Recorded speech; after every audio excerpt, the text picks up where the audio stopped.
We're going to have a look at pose-to-pose animation. I actually really just wanted to point out, I really want to tell everybody about this stuff, automatic keyframing, and it kind of occurred to me that that is going to be really relevant in this animation technique, which some of you may have already looked into while you were doing your research for task 1. Pose-to-pose animation is this idea of blocking in the kind of the key positions that your character is in throughout the course of your animation, and coming back and worrying about what happens in between those key poses later on. So for example, you've got somebody standing, perhaps,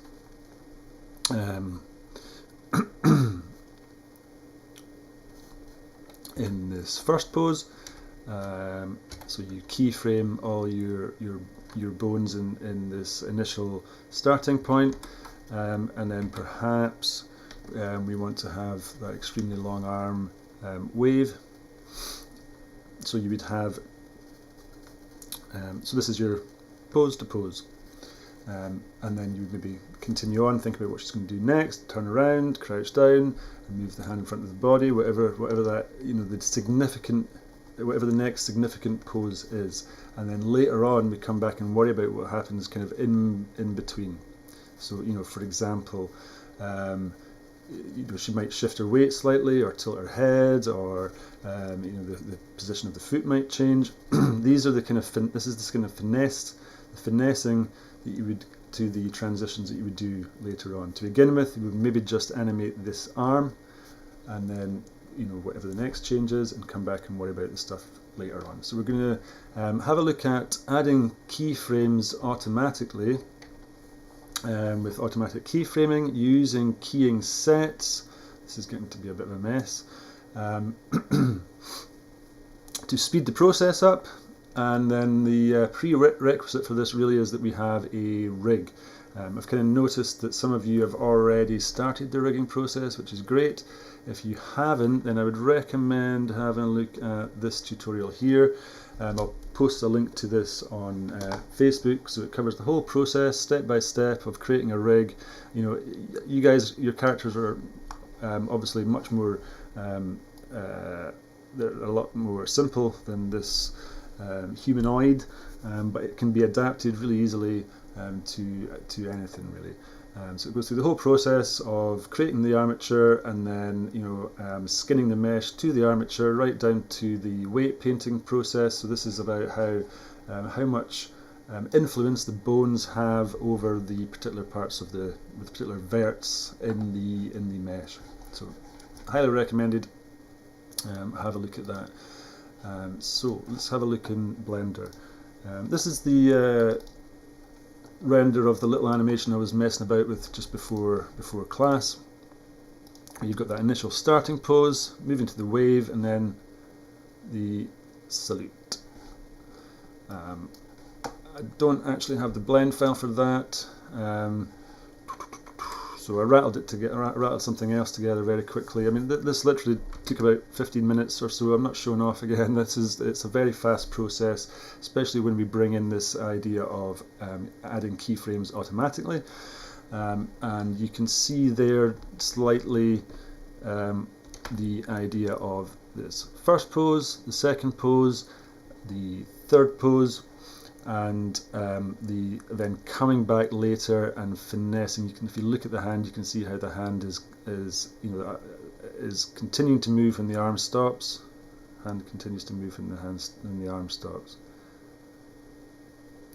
So that's the idea of coming back and tweaking these main positions later on. So let's have a look at the process, not with a new file. Let's go into this one here. So we'll start off with our character in a basic, well, my character is in this basic T pose, let's have a look at what we're doing. So this is the button here, the automatic keyframe insertion. If we switch this on, every time we move an object, it will automatically add a keyframe, and it will add a keyframe of this keying set, whatever you choose here. For my purposes, I'm really going to need location and rotation. I only want to be animating these properties. So I'm going to choose a location rotation keying set. So when this is switched on, every time I move an object, it will give me a location rotation keyframe. So let's do that. Let's get started. I don't want to spend too much time here. I just want to rattle in this first pose. So let's get a kind of neutral. Let's get this guy standing in a neutral position. So maybe bend the knees slightly with that parent bone. Let's use that foot IK bone and just move it out slightly. Let's maybe even rotate it a little bit. Let's move the weight over, and you can see the keyframes are being added here. Let's switch the timeline, the dope sheet to get a better look at that. Let's move the weight over this leg a little bit. Oh, I've moved my playhead. I'm going to be doing that. So let's get that playhead back to here. Let's move the weight over again. What else? Like I said, I don't want to spend too much time on this. Let's have a little rotation here on the waist. Let's rotate the head slightly. Let's move these arms down a little bit. Now, the rig is slightly clunky here, but we can turn on something called automatic IK. I'm not going to explain too much about this. The tutorial will go through inverse kinematics, but it's the idea that if I grab this bone, it will bring with it the relevant connected bones. So it's also pulling. Next position to these arms. Okay, switch it off again just to do this rotation here, I think. Now, this doesn't look amazing at all, but I think it'll do for our starting position. Okay, so that's blocked in. That's us blocked in pose 1.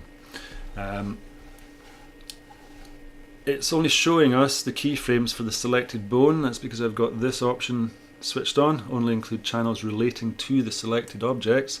So if I switch that off, you'll see all the bones, even though they are not selected now, and the keyframes for them. So that's the first pose. Let's move the playhead on. Let's attempt to get this arm waving. So let's move the arm up, not as high as that. And let's try, let's get in the position where we can let me see how we do this. Let's bring the hand up a little bit further.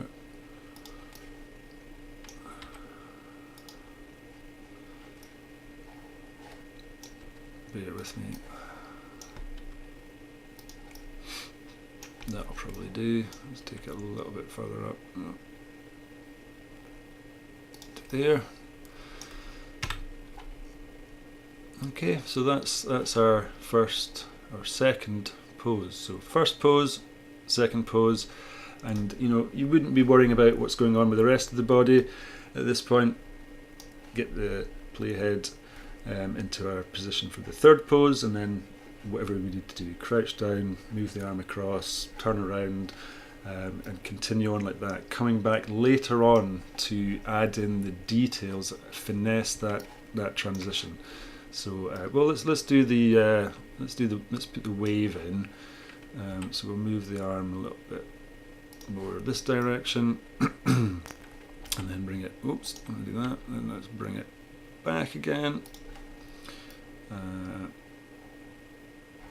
let's have a little look at that. Let's change my end frame to 25. Okay, so not a very natural transition, but we're not worried about that because we're blocking this stuff in and then coming back later. So let's do a little tweak on this hand then. So its arm is stopping here. Let's add a keyframe there on this bone, move the playhead on a little bit, and rotate the hand slightly this direction. And then let's take the playhead onto the arm stops here. let's move the plate down a little bit, and I'll kind of exaggerate the motion slightly so you can see it happening. Let's have a look at that. Okay. And then while we're at it, let's straighten the body up as he takes notice, and rotate the head towards the camera. Oh, let's rotate it on the Z-axis, that'll be easier. Not that way. Oh, so it's quite tricky. Let me get in a position where I can see what's going on with this. There we go. Not a particularly great head, it's difficult to see what way it's facing. Okay, so this is what we would be doing a bit later on, just coming back and moving some of these bones around, shifting the weight slightly. Oh, we could have a little wiggle to the hips. Oh yeah. Let's not do that. Let's maybe move the waist this direction. Hey, how you doing? Okay, that's the idea. I don't want to ramble on too far. That's been shambolic enough already. I just wanted to highlight this idea of blocking in the poses, using the automatic keyframes to speed the process up a little bit, and then coming back later on worrying about what the hand is doing. Okay, block in the arm movement, worry about the details like the hand, the head, etc. Later on. I think I'd want to actually rotate that knee. Anyway, we'll not worry about that. I hope that's helpful. I'm havering. Cheerio.